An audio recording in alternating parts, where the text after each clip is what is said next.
El gran engaño de la deuda pública ecuatoriana. En este video vamos a abrir los ojos a los ecuatorianos ingenuos que todavía creen en la revolución ciudadana y en su líder Rafael Correa Delgado, que destruyó nuestra economía. Para esto nos valemos de un interesante artículo de opinión de 4 pelagatos de autoría del periodista José Hernández, publicado el 10 de abril del 2018, titulado ¿Cuántos años de cárcel merece Correa? Y el artículo de Abelardo Pachano en su columna Inquietudes Nacionales de 14 de abril del 2018.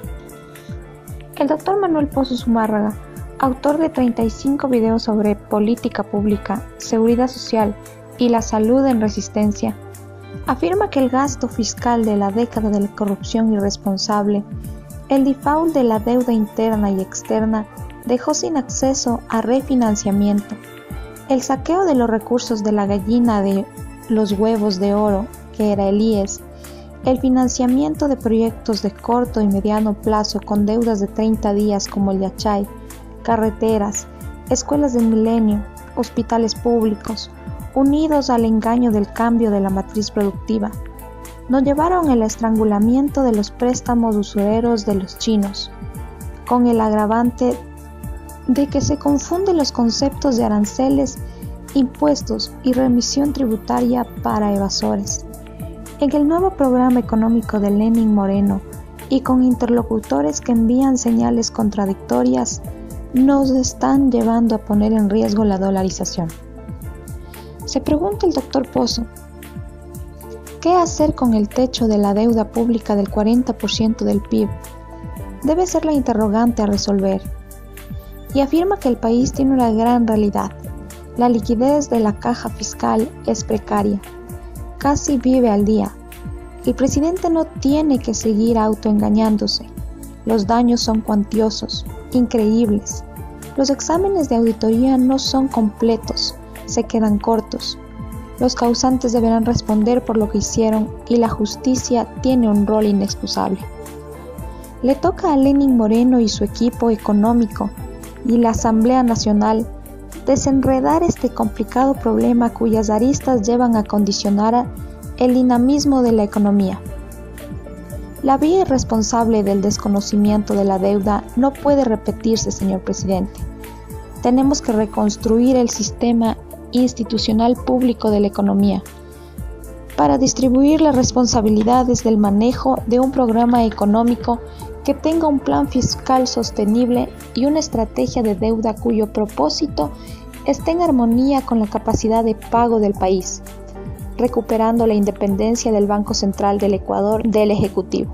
El examen de Contraloría a la deuda interna y externa prevé varias responsabilidades administrativas, civiles y penales contra el expresidente Rafael Correa Delgado y varios de sus ministros y funcionarios de su administración. ¿Cuál fue la reacción del expresidente? Soy el doctor Manuel Pozo Zumárraga. Gracias por la entrevista. Rafael Correa Delgado acusó el golpe por los indicios de responsabilidad penal que estableció la Contraloría en su contra y la de sus ministros y funcionarios de su gobierno. Pero, lejos de asumir la realidad de sus actos, la acomodó a su antojo y dijo: imagínense, ecuatorianos, responsabilidad penal por decir que se mida la deuda de acuerdo al manual del Fondo Monetario Internacional, escribió en su cuenta de Twitter. Están locos. Los criminales son los que me acusan. Pues no es así. No es por eso, señor expresidente, que se le acusa. Ese informe de Contraloría fue aprobado el 6 de abril del 2018 y abarcó 2 ejes para los auditores: la verificación de que se cumplió la ley en las operaciones de endeudamiento público y la comprobación de que los recursos contraídos fueron recibidos, contabilizados y transferidos a los organismos encargados de ejecutar planes y proyectos, lo que no cumplió. ¿En qué documento se origina el engaño del siglo para superar el tipo del endeudamiento que dispone la ley?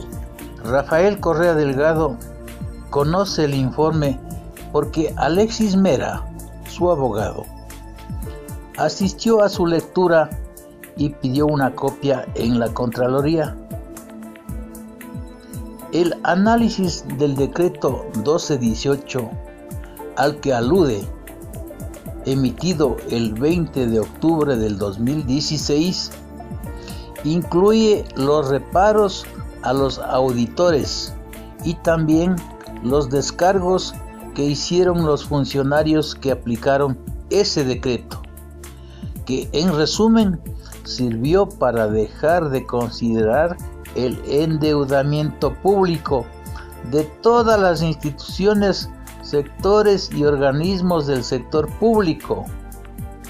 El gobierno de Correa disminuyó así perversamente el volumen de la deuda pública y pudo seguir endeudando al país por encima del tope previsto en la Constitución del 40% en su relación con el Producto Interno Bruto.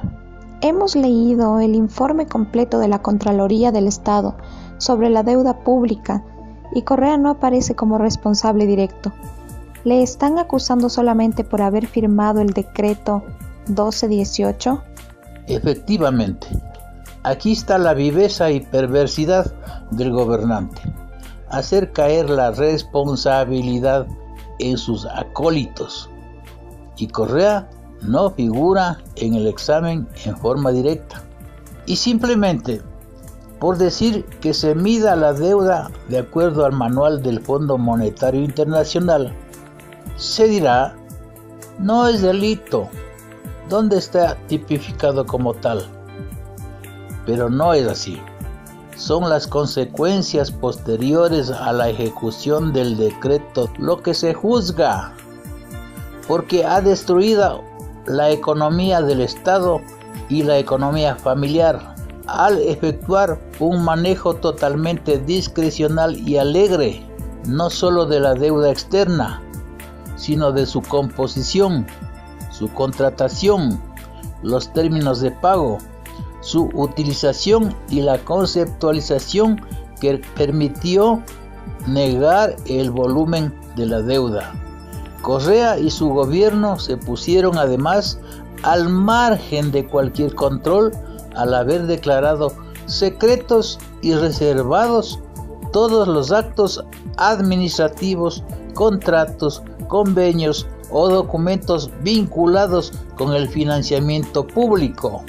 Según su criterio, Correa, en su afán de victimizarse, quisiera hacer creer que él es un perseguido político, por decir que se mida la deuda externa según un mecanismo del FMI en el 2016. Miren, ecuatorianos en la televisión extranjera, cómo se victimiza Correa en el caso de los periodistas asesinados, lanzando sus dardos a Lenín Moreno como el único causante y responsable del problema del narcotráfico y de la narcoguerrilla, cuando en su gobierno descuidó el control fronterizo. Fue amigo de las FARC en el caso Angostura. Sacó a los militares o a los gringos de la base de Manta.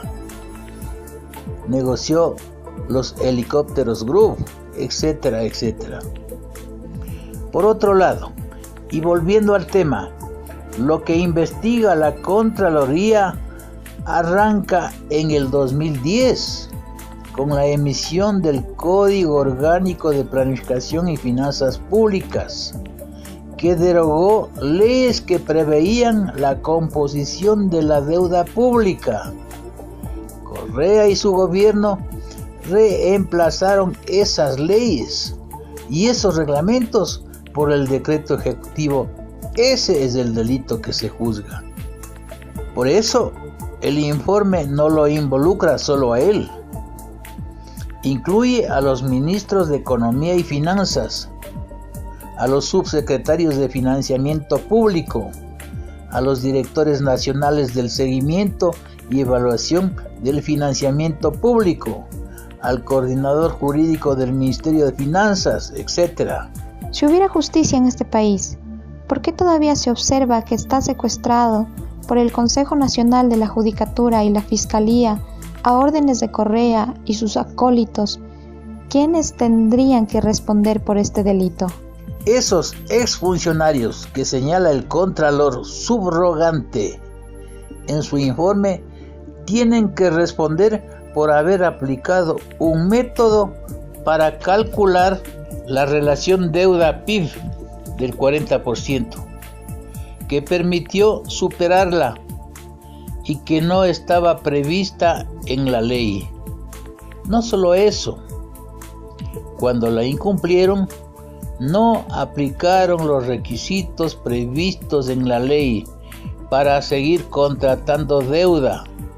Tampoco registraron como deuda la preventa del petróleo y la deuda del IES ecuatorianos. Nada de todo esto se hubiera podido hacer sin el aval y sin la orden de Rafael Correa Delgado. ¿Quién imagina a Patricio Rivera o al ex ministro Herrera emitiendo por su cuenta y riesgo 3 resoluciones ministeriales para declarar secretos y reservados a la documentación sobre la contratación de endeudamiento público? Nadie. Y todo esto violando la ley y extendiendo los plazos de esa reserva hasta el pago total de la deuda. Allí está la viveza criolla. Correa no solo ordenaba a sus funcionarios, los controlaba, además de las condiciones legales, las técnicas y políticas de todas las operaciones de endeudamiento público. Correa reemplazó a varios entes u organismos autónomos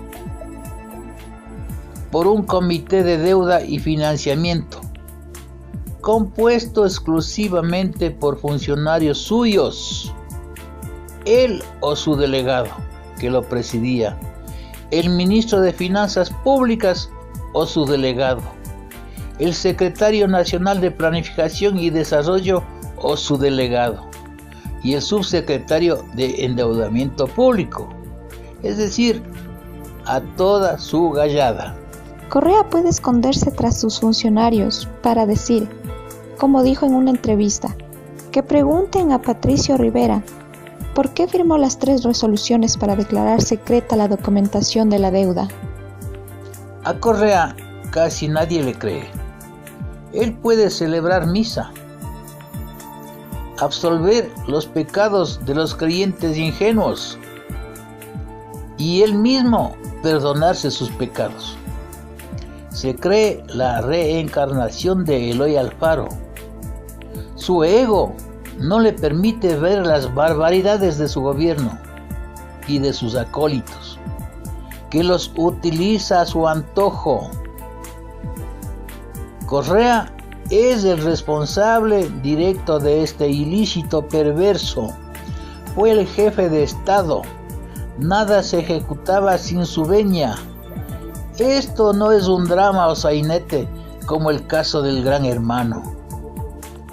Y, según se colige del informe de la Contraloría General del Estado, las irregularidades tienen que ver con asociación ilícita, peculado, tráfico de influencias, falsedad documental y ocultamiento de información y otros delitos de función. Según el Código Integral Penal, o COIP, esto en buen romance, si hubiera justicia terrenal en este Ecuador de la incertidumbre, a Correa le tocaría acompañar a Glass con una buena cantidad de años en la cárcel. Pero yo les aseguro, ecuatorianos, en este tema se quedará en el escándalo, en la denuncia y en la impunidad. Porque Moreno de alguna manera pertenece al mismo proyecto político de la Revolución Ciudadana, con sus allegados del MIR, gobierna con los rezagos del correísmo. ¿A quién compete la caracterización de los delitos tipo y la acusación en este caso? Le correspondía a su amigo del alma, Bacamancheno, hoy destituido por la Asamblea. Es decir, va por cuenta de la Fiscalía, que como se sabe, está prácticamente descabezada. Y los honorables, bien, gracias, prometieron reestructurar el CAL y las comisiones, pero sus intereses personales y corporativos les hicieron dar retro y más bien siguen tratando de boicotear al Consejo de Participación Ciudadana y Control Social de Transición. La historia los juzgará.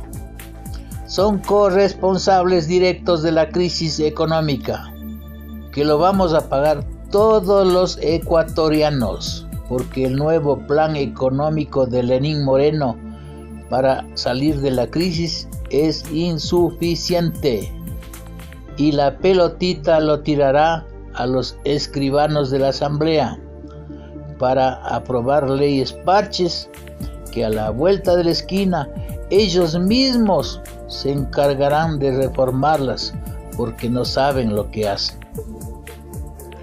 Por esta decadencia moral de la política ecuatoriana, la única salida viable a la crisis de gobernabilidad, desempleo marcado y corrupción galopante es una nueva constituyente que reforme a la Constitución en el artículo 261, literales 1 al 12, y en el monto del endeudamiento público, donde los escribanos y Nebot alegremente dicen: subimos el techo de la deuda y siga la fiesta del endeudamiento eterno. ¡Qué irresponsabilidad! Y naturalmente necesitamos el cambio del modelo económico rentista público agotado, que se explica en mi video qué modelo económico le conviene al Ecuador, que será subido en redes sociales a partir de junio del 2018, gracias a los ecuatorianos que nunca estuvimos en el rol de la politiquería de este país de la incertidumbre.